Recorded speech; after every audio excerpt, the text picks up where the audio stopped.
What's up, guys? Today we have Miss Izakowitz on the pod. Say hi. Hi. Happy to be here. Happy that you are here. This is the 5th episode of the pod, and it's pretty cool. But anyways, Izakowitz, how are you feeling today? I'm doing really well, thank you. What's the vibes? What have you been up to? It's been a good Tuesday. Doing a little cast testing, Still? Yeah. They're still doing that? Yep. Little election speeches, you know. All right. But yeah, let's get started. Where'd you grow up? I grew up here in the San Fernando Valley. Really? Yeah. Really? So Born in Woodland Hills. Woodland Hills. Yeah. What West Valley. decade was that? In the 70s. 1970s. That's pretty cool. That's Good pretty times. cool. It was very different. Like the valley felt very far away from everything else in LA. Really? It wasn't Were as there no built up. freeways? No, the freeway was there, the 101 and the 405. Oh. Yeah, they were there. So why did it feel so far? I think because there wasn't as built up. So there wasn't as congested. So by the time you got to Woodland Hills at the end, it seemed like you were pretty far away. I see. So how was it like growing up in like Woodland Hills versus like LA? I loved it. I had a great childhood. We had a fun house. And I have siblings that are very close in age, so it's like instant friends. Aw. And we would like ride our bikes around and had a lot of freedom. Very different than today. Very suburban. Yeah. Yeah, we would go off kind of like if you saw so Stranger Things, if you've seen Stranger Things, Yes. those kids being whatever age they were when the show started, I was that age in the 80s when like the exact same time as them, and watching them like ride around their neighborhoods and do stuff. I'm like, that's exactly what So life your was childhood like. was Stranger Things without all the creepy stuff? Creepy stuff. That's pretty cool. Yeah. How old were you when you learned to ride a bike? I don't know. I can always remember riding a bike, so Like since you were so 2, like 3? at least, yeah. Like I think 2 with like training wheels, you know? Yeah. But are the schools that you went to as a kid still like standing today? Yes. Every single one? Yes. Really? I think that's something that's really interesting this now in this day and age where we have like charter schools Yeah. that are like newer. We didn't have charter schools back then. So the schools that were around, you know, the public schools had been around for a long time. And then a lot of the private schools too had been around. So yeah, they're all still there. So what schools? I went to St. Mel School for elementary, and then I went to Notre Dame for high school. Wow. And then, so how is it like in a Catholic school? It was interesting. I was raised Catholic, so my parents wanted us to go to a Catholic school, and it was fine. I mean, I didn't know anything different. I had friends that went to the public schools, but, you know, we're just neighborhood friends. We're all friends together. Are there any like notable memories that you had as a kid? I would say some of my favorite stuff to do every summer, we were the motorhome traveling family. So my mom is from Eastern Canada. And so every summer we would all pile into the motorhome, all 6 of us, a dog, usually a couple lizards. And we would go for a month. We would drive all the way across country and then stay in Canada for a couple weeks, visit family, and then drive all the way back. Where in Canada? Eastern Ontario, so kind of like halfway between Ottawa and Montreal. That is North of New York State. That is very much all the way across the country. How long did that take? The fastest we ever did it one year was like maybe 4.5, 5 days, but we would try to take like 7 or 8 days, depending on how old we were. Like one year we stopped, you know, and we went all the way across to Florida, and we did like Walt Disney World, and we would stop for like different, you know, touristy things to do. But otherwise it was the road trip itself was the experience. That's pretty cool. Yeah. So what did your parents do to be able to like take off? My dad was a businessman, and that was the only time of the year that he took anything off. Aw. He worked really long days. Otherwise, we didn't see him a whole lot. And then we would get that month to do stuff. And my mom was a stay-at-home mom and school nurse. So she was around all the time. Like over the summers? Every summer of my life. Every summer until you're 18? Every summer. I even went when I was 19 because we decided that year to drive to Alaska. Oh, so are your parents, are your siblings older than you or younger than you? One is older and 2 are younger. I'm in You're a middle child? Yeah. You have 4 siblings? 3 There's siblings? 3. Mm-hmm. What's like the age difference? 4 kids in 5 years. Very close in age. So then you went to high school in Notre Dame. Yep. Are you still in touch with anyone from there now? Yeah. One of my closest friends is a friend from high school. Aw, that's like platonic high school sweethearts. I hope to be like that. Yeah. It's been fun. And then what year did you graduate? 1990. Mighty class of 90. What was like high school like? Was it like being a high schooler here now? No, it was really different for me because it was bigger and it was a like more comprehensive school. So we had all the sports and everything. So it was a little bit different in that regard.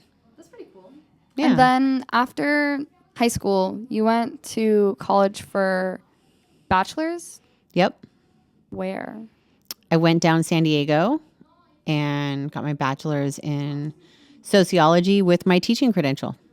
With your teaching? So that was plus 2 years on top of your bachelor's? No, back then they had this crazy program where you could get your teaching credential as an undergrad. Whoa. Yeah. So when I graduated with my bachelor's, I had a teaching credential. So you double majored? Think of it like a minor. Oh, I see. That's pretty cool. Where? Like what school? University of San Diego. Is San Diego a very like metropolitan area? I mean, parts of it's a smaller city than LA, but I love San Diego. It's such a beautiful city. And you have all the coast right there with all the different options to, hang out near the water. I love the water. And it goes pretty far inland. Like there's lots of smaller little towns and stuff. And the downtown part is, I would like more metropolitan, but otherwise it kind of just feels like it might be all like a suburbish, kind of. So how was it like going from Woodland Hills to San Diego? I don't know. It was great. I was the first one to go away to college, so I was a little nervous for that. But I don't know. Worked out fine. Yeah. I really liked it. It seemed okay. Of an adjustment, Yeah.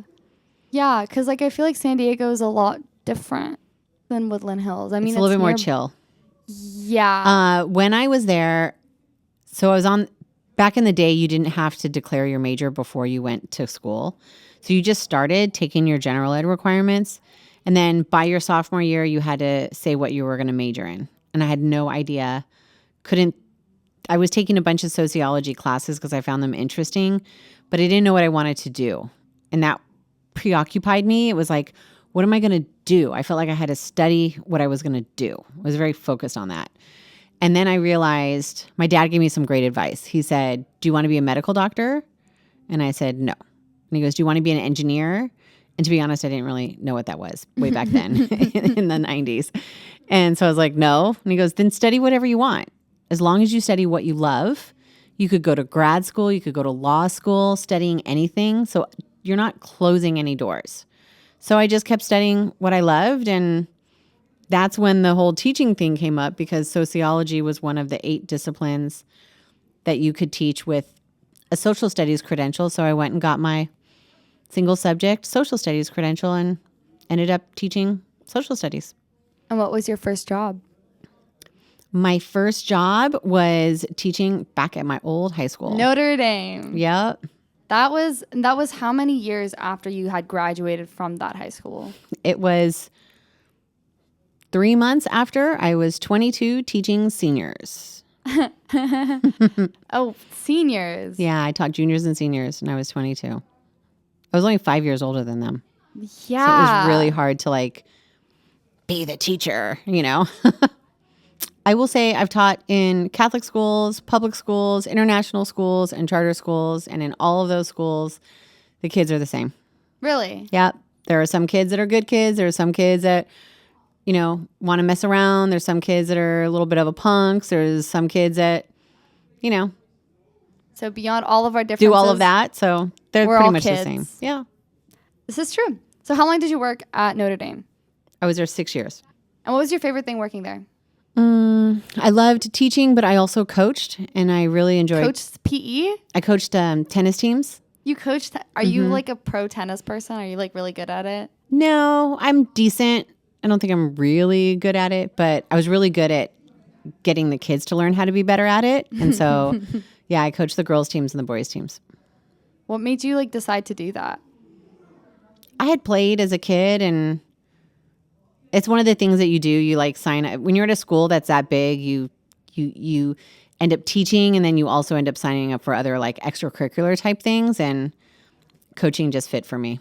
I did a lot of sports as a kid, so. So what made you leave Notre Dame? I think I was ready. I wanted to try different stuff and go to even bigger schools. And so I left and moved to public world. Where was this? Culver City Unified. Culver City. Was it like a big drive? No, because I was already living over the hill driving to. Where did you live at that point? I lived like over near Palms. No, I lived over like West LA. Yeah, like what? It's yeah, like just but like east of the 405. I see. So like Culver City area. Not too far from Culver, yeah. So what's your favorite thing to do there? In Culver? Yeah. I don't know. I've been a Did long you time ever since I lived there. it? Yeah, but that was decades ago. Well, what did you like do in your free time? I don't know. I don't know if I necessarily stuck with. I didn't do a lot of stuff in Culver City because I taught there, and so I didn't want to run into students all the time. And so I would do things, other places around West LA and stuff like that.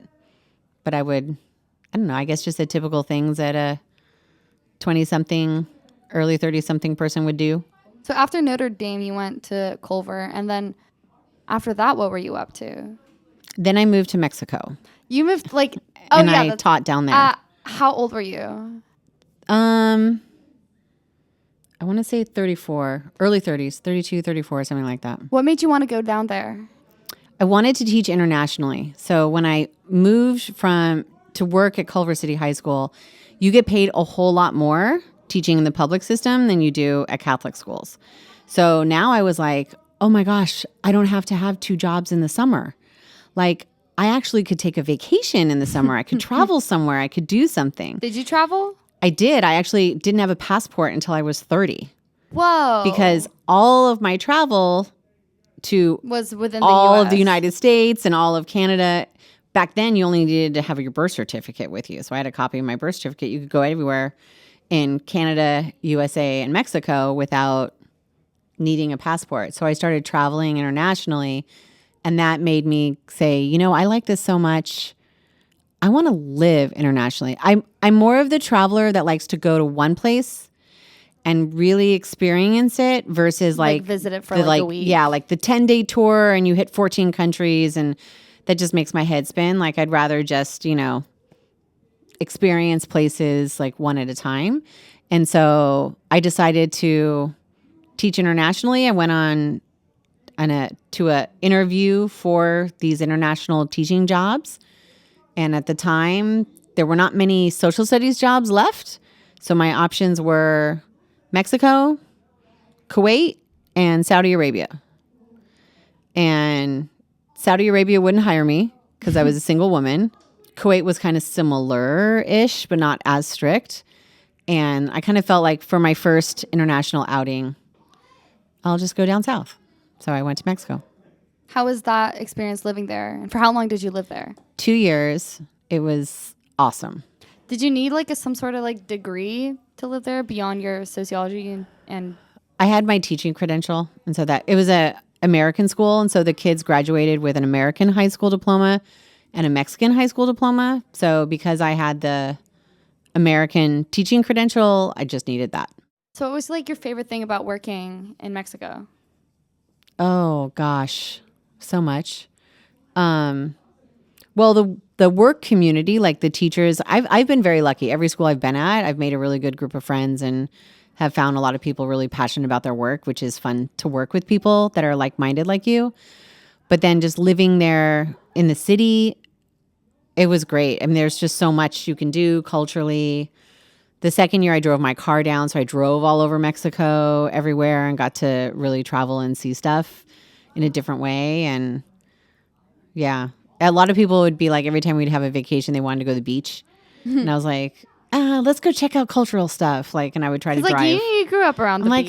Yeah, these are people who never really were around the ocean. And so we did other stuff. It's pretty cool. Where in Mexico? I was in Guadalajara. So where is that? It is from north-south towards the middle of the country. Is it near the Gulf? And it is west of Mexico City. It's kind of like in the middle-ish, like if you go down, and it's 8-hour drive west. So it's kind of like between Mexico City and Puerto Vallarta. And then when did you like stop working there? I was there on a 2-year contract. I decided not to renew it. Come home just for like personal reasons. Kind of missed family and friends and stuff like that. Aww. So I came back to the States. And when was this? 2006. Still long time ago. 20 years. It's been 20 years since I lived there. Wow. When you went back to the States, were you working? No, I decided I wanted to go to grad school. So I kind of took that like half year or whatever, took a couple community classes because I needed microeconomics. And then I took the GRE, applied to all these grad schools for like international relations degrees. Why? I really always wanted to go to grad school and be like a full-time grad student, like a 2-year program. I worked while I did that too, but I always had wanted to do that. Wasn't really sure what degree I would get, but ended up finding the right fit, and it was awesome. So what made you choose international studies? Yes. So my favorite era to teach was the civil rights era, and my students, I always would try to teach about human rights and get them to want to work for human rights and make the world a better place. And my students in Mexico were amazing. They were some of the most brilliant students I ever had in my entire life.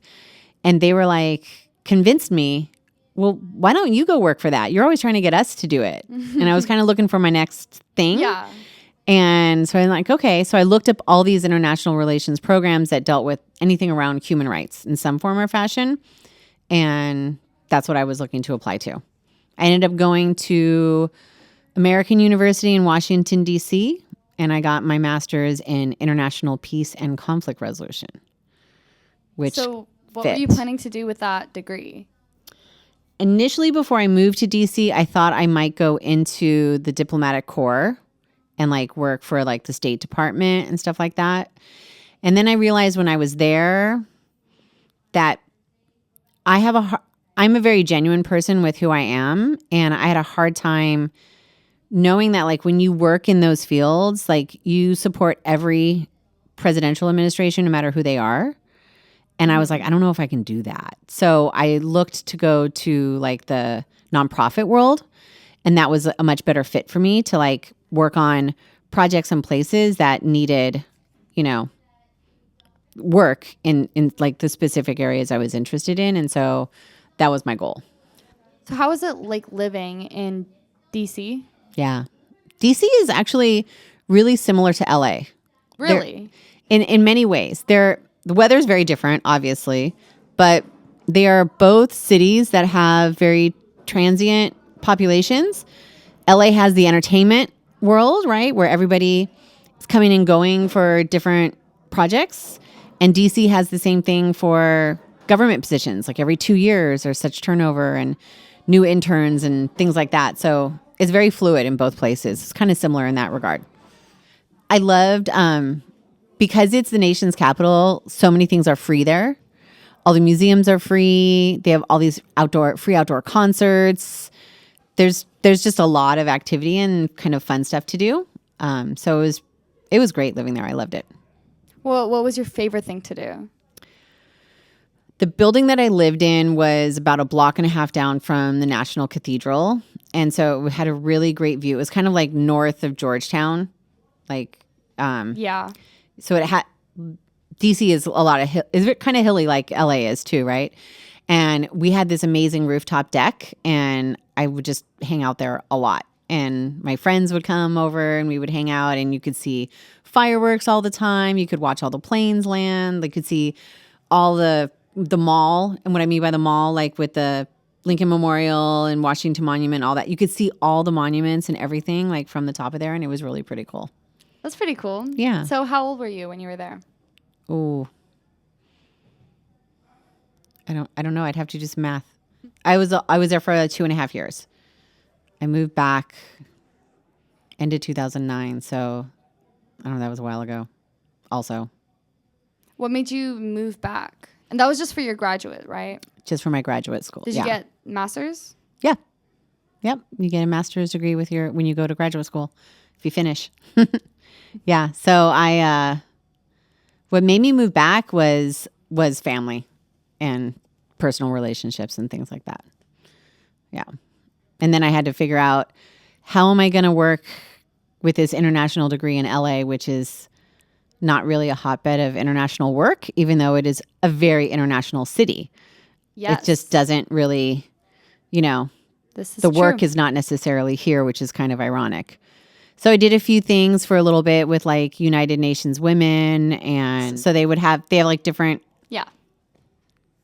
departments, I guess you would call it. So what did you do there? I worked with the LA chapter. I had worked with all the interns, and we put on events and things like that around climate change and how things affect women and stuff like that. And then I basically started kind of getting back into education as an administrator this time. And then where did you start getting back? So I joined a board of a charter school called Our Community School, which is over here in Chatsworth. And then I ended up being the executive director and principal there for 9 years. And it was a TK to 8th grade school. Oh, wow. So really loved my time there and enjoyed that. And then took a year off in between and came here. So wait, why we're did you back up to regular time. Why did you go back to education from international? So it's interesting doing the peace work. I was doing a lot of peace education stuff. I feel like no matter what I do, like education is a part of it. I never really, even though I was like, oh, I want to go and work for human rights, and oh, I want to go try to do these different things. Like it was always around the teaching and explaining things and breaking things down for people and helping people to see the world in a different way and through others' eyes. Education just has always been a part of who I am. And so coming to LA and back to LA and looking for jobs that didn't really exist here in the city. And this was a while ago, like pre-COVID, there's no really such thing as remote work. Like they didn't really have that. So if the organization didn't exist here, like it just didn't exist. And so it was definitely one of those things where, I just joined the charter school board because I was interested. And the next thing you know, they're like, oh, we focus on conflict resolution and we teach it to kindergartners and we do all of this stuff, which I'm like, that's it. Yeah. That's the point. Like that's the magic, right? Right there. And if we could teach everybody how to resolve conflict starting in kindergarten, just imagine what this world would be like. And it's different. So that was my motivation to go back but this time into teaching. Yeah. As an administration too, because I'd always done teaching. So do you like working at charter schools more than like government, like LAUSD? Well, I never worked at LAUSD. I don't know if I would really enjoy LAUSD. It's really big. There's a lot of bureaucracy. You don't have a lot of autonomy to kind of do some of the things you want to do, which is what is nice about charter schools and what I like. So you give a little bit more control over how you want your program to be and the aspects of it. So what principles do you follow as a vice principal? Principles I follow as a vice principal? Well, honesty is big with me. I went around and told everybody when I met them, right? Don't lie to me. Let's be honest, be truthful. I think it's very important because it's very easy in today's world to quickly lie, or what people might think are white lies, but they actually can do some damage. So honesty is very important. I think it's important to have empathy pretty much in anything that you do. I feel like because I work with discipline a lot as an assistant principal, it's a big part of my job is to focus on discipline. Yeah. So every time kids are in trouble for something, I really try to focus on the empathy piece. Like, why are we doing this? Put yourselves in somebody else's shoes. Life changed a lot after COVID. And I think a lot of these lessons haven't necessarily always been taught and make their way. So I think it's important to focus on empathy and have that be a principle that I carry with me everywhere I go. And then, I don't know, I guess fun. I don't know if that's a principle, but I think it's important to have like joy and fun in your daily life at school. Yeah. You're coming here, for us adults, it's our job. For the students, it's your job being a student, and you're trying to learn things to become a better human being as you grow and mature. And you also want it to be fun. So I try to find fun even in the most boring things that are not fun. I try to find the positive and the fun in them, because if I just think of things in a negative way, like it's just beating a dead horse. Yeah, and I'm not going to want to do it. What's the point? This is true. Have you always been such a positive person? I think so. I've always tried to be positive and optimistic, hopeful. If not, it's just, I don't know. I'm not like a sulker. I'm like, someone who's just like, oh, life is already bad. Like, gonna be like self-loathing about things. Yeah. So in what ways have that mindset, has that like positively impact your life or like shown up? I think being able to be positive and optimistic has really, having that growth mindset that everything that I'm doing has a purpose and helps me to become better. I feel like I am constantly becoming better. I'm not a young person. I'm not an old person. I'm smack dab there, middle age, right? I'm in my 50s. And if I had a negative outlook on life, I can't even imagine how my end of my life would be. I plan, like when I turned 50, I was like, all right, half of my life is gone. Half.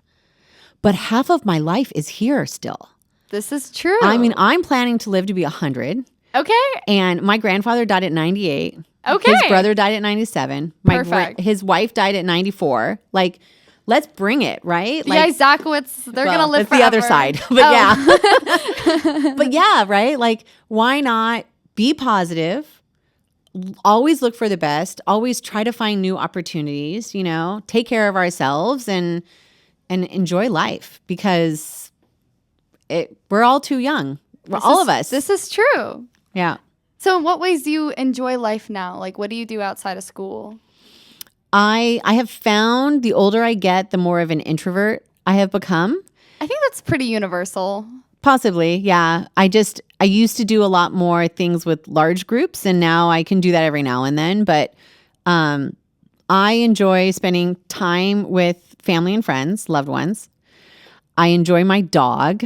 I have a 5-year-old boxer named Roxy, and she's amazing. How big is she? She's actually kind of on the smaller side. She's like 50 pounds. All right. But for a boxer, she's kind of like a more petite little lady. But she's goofy and funny and definitely entertains me. I love gardening. I love photography. Ooh. I love traveling. I love concerts, even though I don't get to as many as I want. And sometimes they're a lot because there are a lot of people. But yeah, just, dinners with friends, good times, have people over, hang out in my backyard, What about traveling? Where have you gone?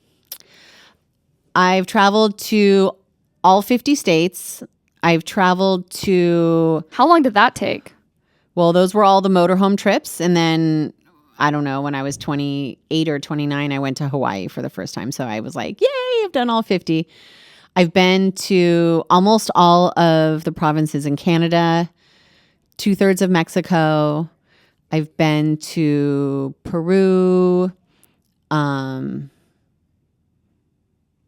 Bolivia. Miss Holt is from Peru. Nicaragua. Is she? She's from Peru. That. Yeah, so I've done a lot of Latin America.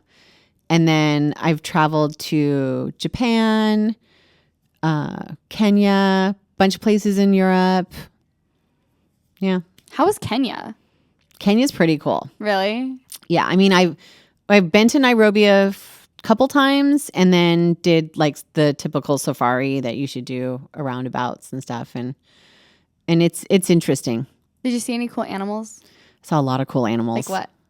Saw the elephants and the giraffe. I love giraffes. They were so cool. Me too. Yeah. I like elephants too. I actually like a lot of animals. I like a lot of monkeys. I like they're all kinds. I'm not a big fan of like being on the safari because you want to watch a kill. Oh. Like there's people who are like, yeah, are we gonna see like a lion eat something? And I'm kind of like, oh, the poor wildebeest was just trying to run, and then they get them, and the pacifist in me has a hard time with that. But yeah, it's interesting and fascinating. That's pretty cool. Yeah. If you were an animal, what would you be? I'd be a monkey. You'd be a monkey? Why? Yeah. Monkeys are curious, inquisitive, and I think I am. I'm always like, my favorite question is why. And I always Why? Yeah, because I think it's fun to like keep questioning and wanting to learn more and figuring out why people do what they do, why things exist the way they do. So definitely that. And monkeys also, they like swing from treetops. And so I'm somebody that likes a good view. So I feel like the monkeys, that's kind of similar to me. What has been your favorite country to travel to? Or city? Oh, that's a hard question. I don't know if I can name one, because I feel like everywhere I go, and maybe it's that positivity thing, I always look for something that makes that trip amazing and that will make it memorable.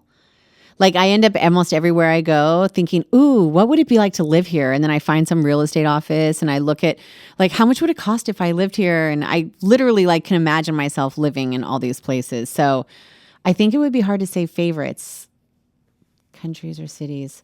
I did love living in Mexico, and I do love Mexico. So that might be high on the list. Obviously the United States, but I don't know. I'll get back to you on that one. So other than traveling and going outside, and what else do you like to do, or media that you like to listen to or watch or read? I love listening to podcasts. Really? The pod. Oh my God. Yes. No, I love podcasts. I listen to them when I walk my dog every day. And so how long is like your morning walk?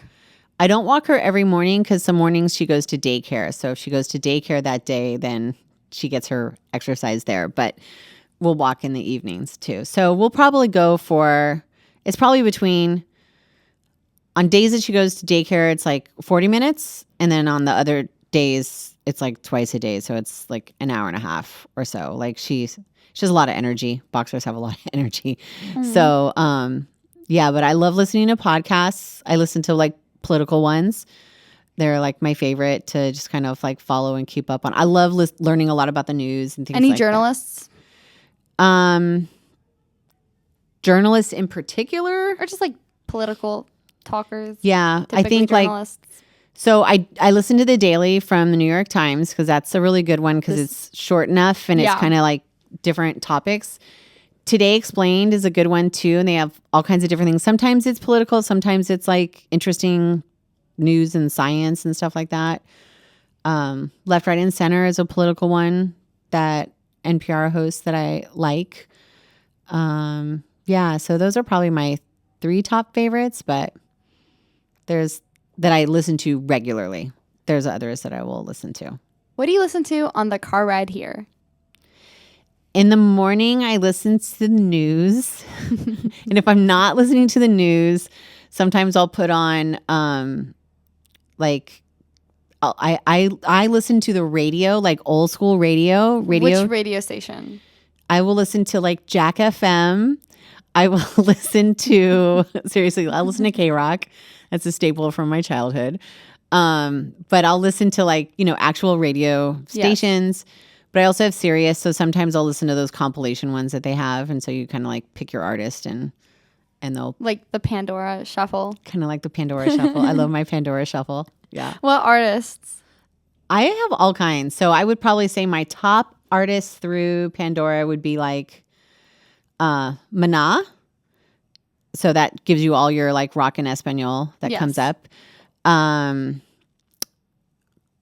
a good one because there's a lot of various musicians like them that kind of get brought into that. I have a like a John Coltrane, like a jazz one. Yeah. That Grover Washington Jr. I really like him. And then just I guess different things like that. Every now and then I'll listen to my old heavy metal from the 80s and like a Metallica one or something like that. You're listening to Metallica as you're in Notre Dame? Oh, yes. My Wasn't brother. it like satanic? Well, not satanic, but like allegedly they claimed it was satanic. I don't know who they are, but no, we listened to it. So you and your brother? Oh, my brother was a year older than me, so he would drive, and I was not allowed to listen to anything but what he listened to. And he was a total metalhead, and I hated when he played like Pantera. That was way too heavy for me.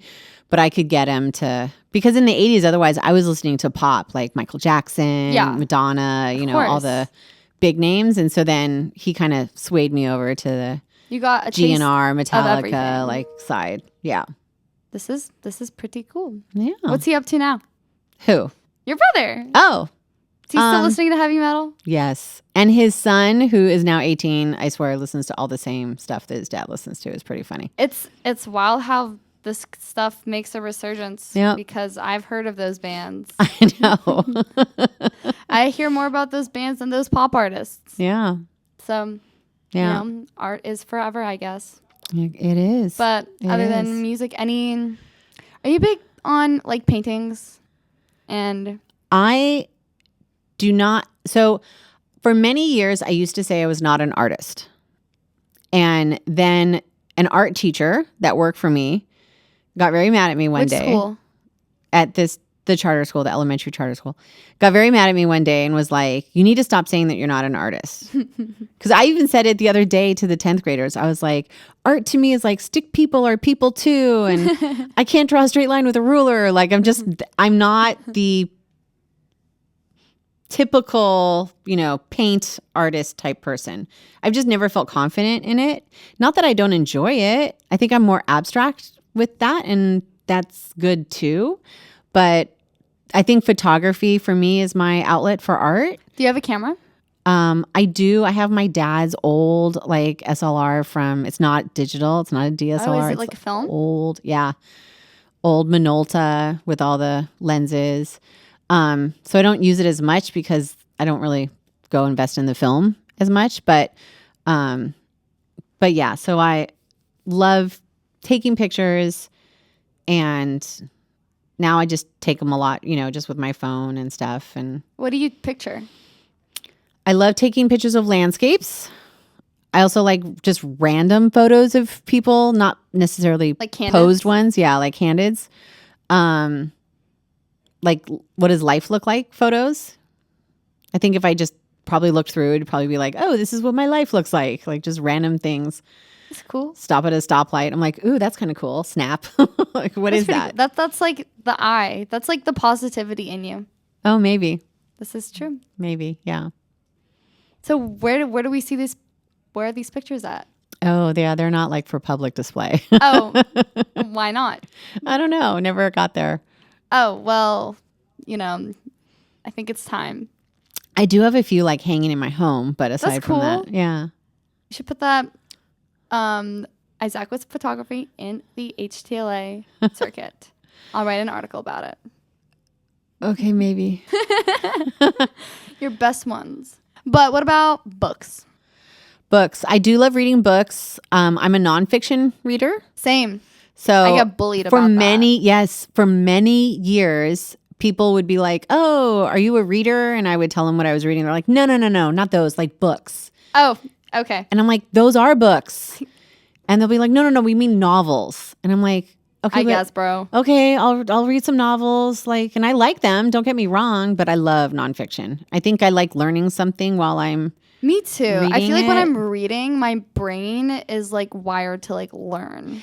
And there's so many unique, interesting things in real life that have happened that for me, I'm like, dude, these things actually exist. Let's read those as well as all the imagine. But then I love science fiction. So obviously that's not nonfiction. What is your favorite novel? Favorite novel all time? Yes. Ooh. The Alchemist. Oh, I know that one. Yeah. That's a good one. It's a good one. That's a classic. What about nonfiction? What's the genre of that? Most of my nonfiction is around history. I don't know if I have a favorite. I don't know if I have a favorite like nonfiction book. I'll come back to you at that one. I have to come back to me on that. What about... So speaking of art, are you a fashion person by any chance? I like fashion. I think I didn't grow up with a lot of fashion, having gone to all those schools that have uniforms, right? This is true. And so you had some sense of fashion, but we also didn't have a lot of money to buy lots of fashion, and I wasn't like sewing or anything like that back then. So fashion to me was, I definitely found that whatever was trendy, I typically didn't like. And I don't know necessarily why. Like some of the stuff worked, but most did not. And so I would just kind of, I always dressed kind of basic. I know that's going to sound strange. But then when I was like late 40s, early 50s, you like locked in? I was like, I'm done. I love color. I love all these things. I don't care if something makes me look not as skinny as there's like, oh, this is my skinny outfit. Yeah. Oh, this outfit makes me look a little bit heavier. I know as a woman growing up, like that's just always something you thought of. I didn't care anymore. I was like, I don't care. Is this comfortable? Do I think it's pretty? When I look at it, I'm like, wow, that's a cool pattern. That's a cool whatever. And so I wear it. I love textures. Always have loved textures. What is your favorite texture? I think I like the combination of things. So like this is like a soft furry sweater versus like a smooth outfit for the like with leather. And so for me, it's always like trying to combine textures so that the textures sometimes have a pattern with them. So it's not necessarily always colors, but there's textures. And I think of things like that. And I love jewelry.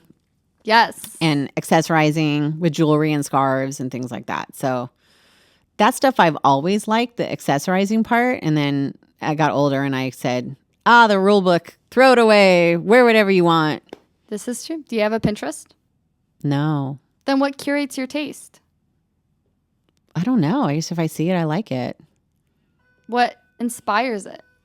I guess whatever I see through like magazines, TV shows, kind of people on the street, things like that. People. Where do you shop? I shop mostly online these days. And so I have a couple of sites that I just buy my stuff online. But I would say the last couple of years, I actually haven't bought very many clothes. I have a lot of clothes in a variety of sizes. And so I just kind of cycle through them. This is true. And you can always upcycle them. Yeah. That's what I do. Yeah. But to finish us off, what is your best moment teaching or vice principaling? Oh, well, they're very different. So which one? Admin or teaching? Admin. Best moment. Other than this one right now. Oh, of course. Other than this one. Here at HTLA? No. Ever? Ever. That's hard. I think I've always, it's not necessarily one moment, but I would say every year, like I love graduation.